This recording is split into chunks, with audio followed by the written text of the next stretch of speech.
Thank you, Steve.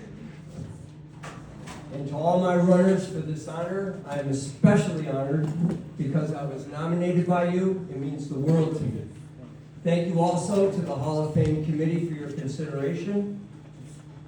And congratulations to all the Hall of Fame inductees tonight. It's my honor to stand here among you. When I was hired to be the cross-country coach, I was surrounded by an incredible caliber of coaches of Maroons at that time. Coach Hofer, Satch, Noah, Schomer, Herb, Mayhew, Jeske, Matthew, Sardarelli. Have you ever known a more passionate coach? And Joe Johnson. Joe, who was the embodiment and definition of Sisu. Courage, guts, determination. I became a runner because of my friendship with Joe. We shared many miles, and I learned immeasurable lessons of running and the human spirit, not to mention a lot of jokes, from the best athlete I've ever known in my life, and indeed, I think one of the best endurance athletes in our United States, especially at the time he was in his prime. Matt Lohman noted in his article, his profile that he did of me, that I used to play Aretha Franklin's Respect on the team bus. Yes! I played Respect every meet, every time we got on the bus. And I have to tell you, respect was very important to me. I wanted to earn the respect of my fellow coaching colleagues. That meant I had to build a team. Yes, I started with a small team. I had 9 guys, and honestly, 4 girls. To get a 5th runner, you need 5 runners to field a cross-country team. To get a 5th runner, I had my daughter Erin bribe her friend Amber Berglund, who swore she wasn't a runner, to join the team.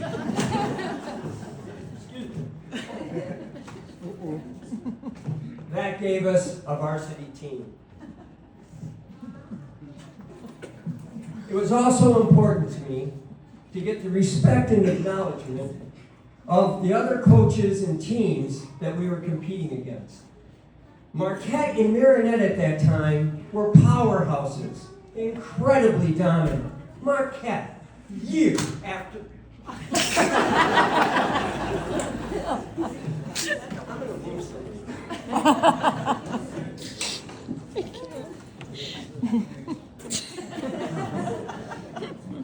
Verkerke.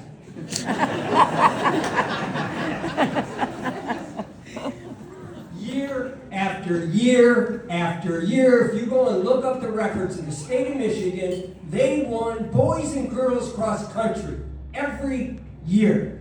You can see how it impacted me. And they not only won the UP, they went and competed downstate, and they were among the best in Michigan.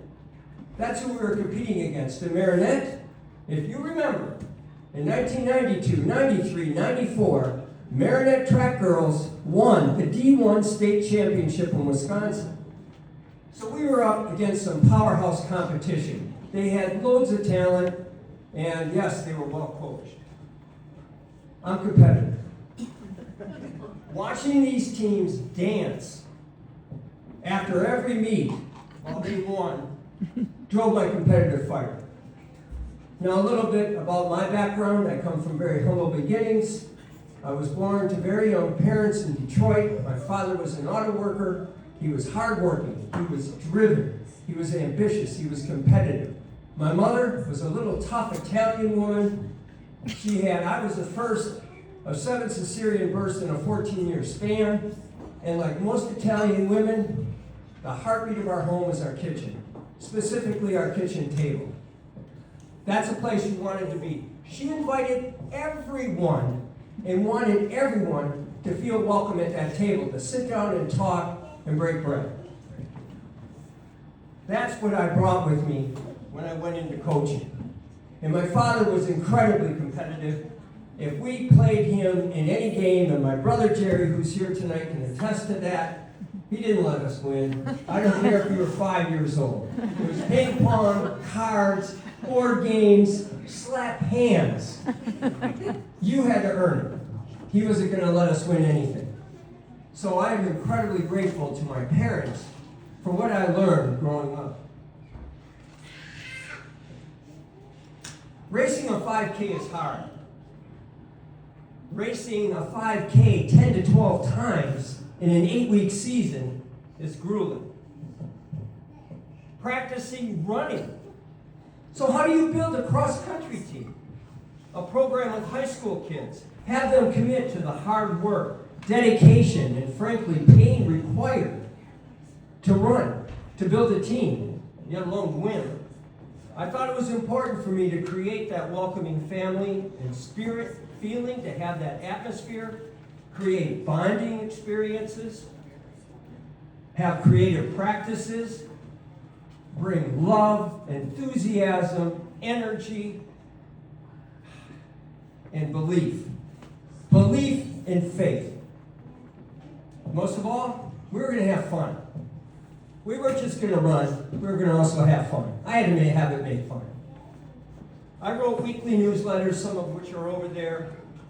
They gave running advice, told jokes. I established a team journal. I wanted the athletes to record what they were going through at practices and at meets.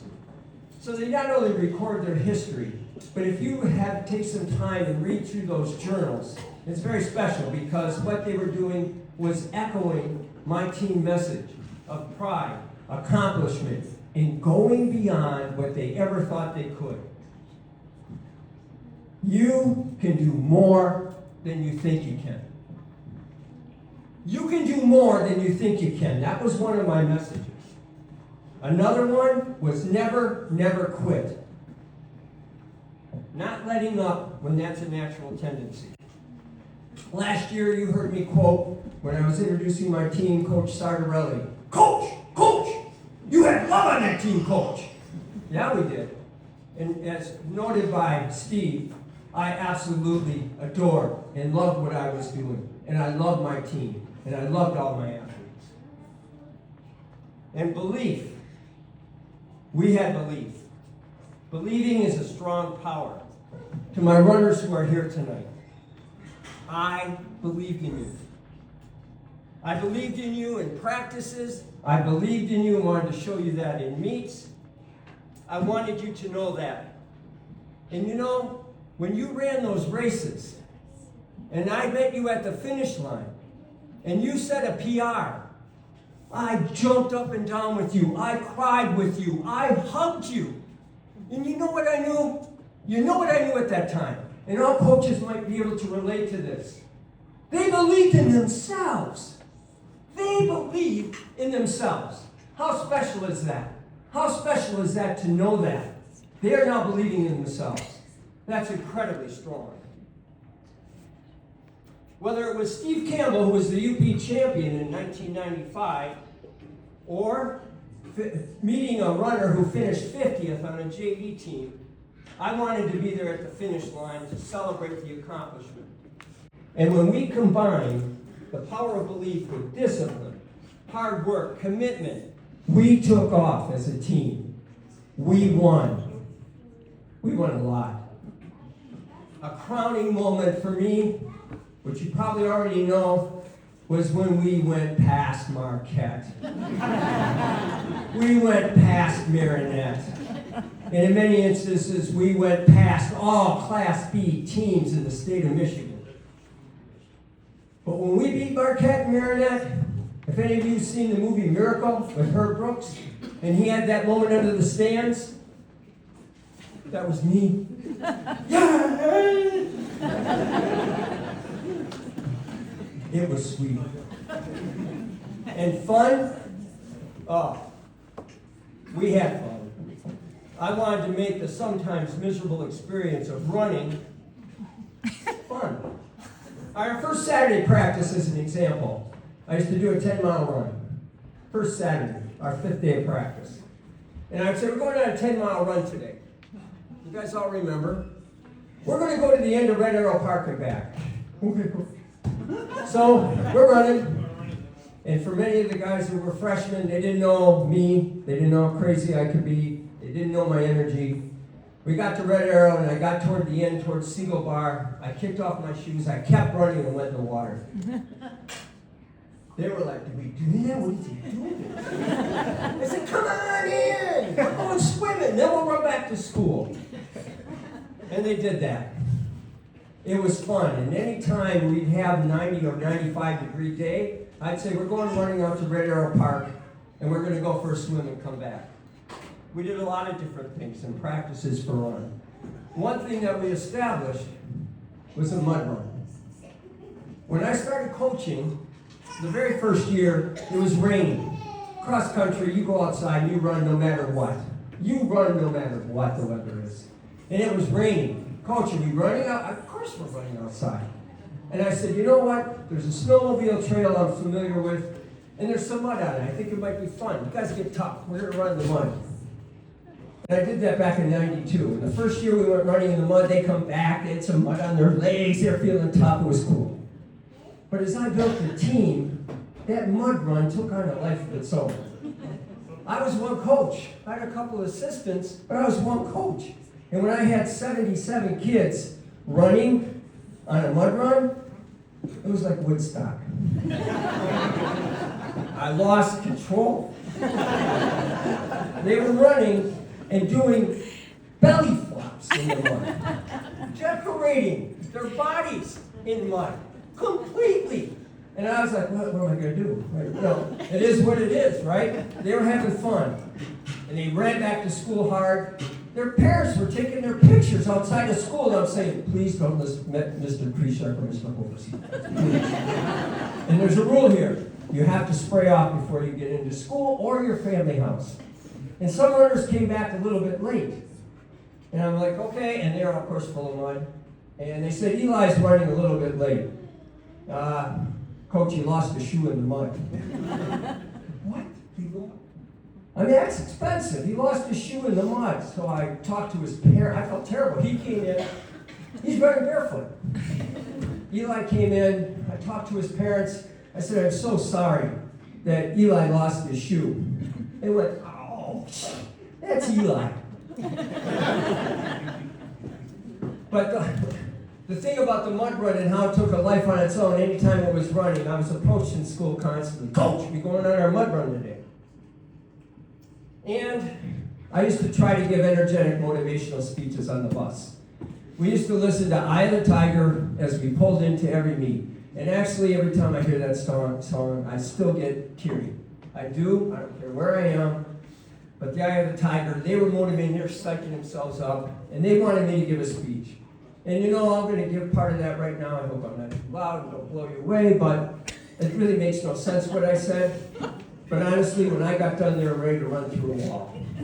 So they'd be on the bus. I go, brothers and sisters, I want to see your hands on this bus, brothers and sisters. I want to see your hands. I want everybody to kick up some noise. I want to see some runner revolution out there today, brothers and sisters. I want to say, are you going to be a maroon runner or not? And you must choose, brothers and sisters. You must choose. Now it takes 5 seconds to testify, and I want to know, are you ready to testify? I give you a testimonial. The maroon cross-country team. They get off the bus. And it's like, I'm laughing at myself. What did I just say? I didn't say anything. The bus driver was ready to run.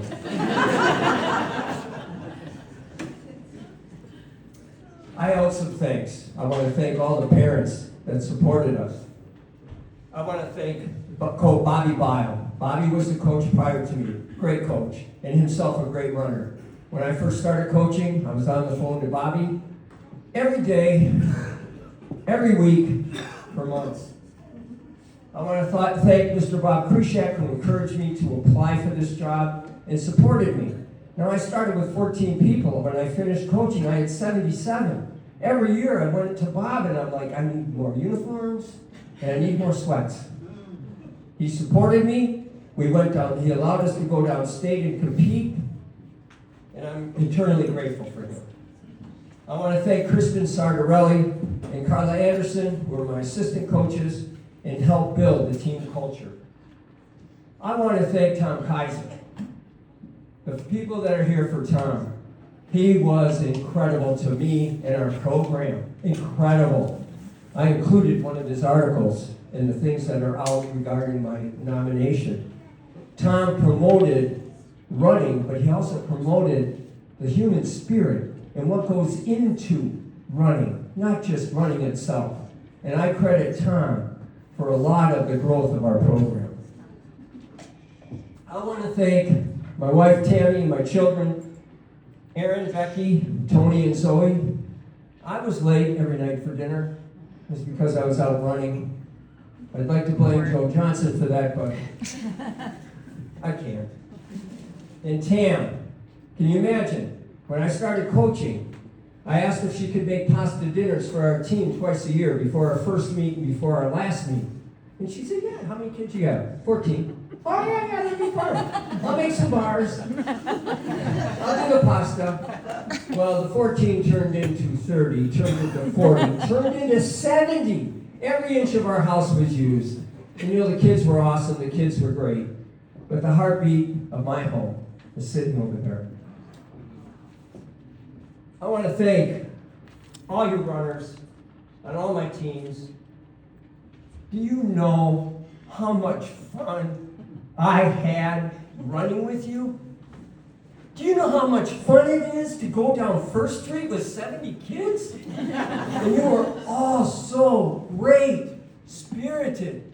Do you know how much fun it is to show up at a cross-country meet with 2 buses? And your kids get off the bus, and we won every race. Thank you. Thank you. Never, never quit. Tracy Wills gloriously lived that. Again, thank you to all my runners for all that you gave me, and thank you tonight.